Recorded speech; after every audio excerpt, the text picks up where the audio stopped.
চট্টগ্রাম বৃষ্টিতে তলায় গেছে আর চট্টগ্রামের মেয়র মেজবানি খাইতে আছে, বাড়ি বাড়ি হাঁটি হাঁটি কোথায় দাওয়াত দিতে আছে কালাবুনা এইটার পিছনে পিছনে ছুটতে আছে। শুধু চট্টগ্রাম না, ঢাকায়ও যদি বৃষ্টি হয়, যারা মেয়র আছে সিটির, যারা শহর দেখভাল করব, এই আলার ভূতালারা দেখবা যে খালি দাওয়াতের অপেক্ষায় থাকবো কোথায় কোন জায়গায় ফ্রি মেজবানি খাওয়ায়।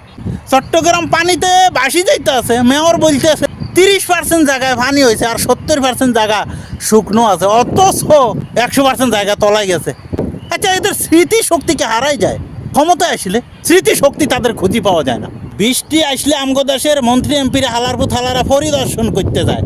কেউ যায় ফেলেনে করি, কেউ যায় গাড়িতে করি, কেউ যায় আবার কি ফেরা শুটে দিই, পরিদর্শন। আর এই পরিদর্শন চলে প্রতি বৃষ্টি আসলে, বর্ষা আসলে। মুখস্থ বলি, মুখস্থ বিদ্যা, মুখস্থ নাথ, মুখস্থ কবিতা বলি জনগণকে বুঝাই দেয়। আকাশে বড় তারা, জনগণের হোগা মারা হয়ে যায় সারা বৃষ্টিতে পানিতে।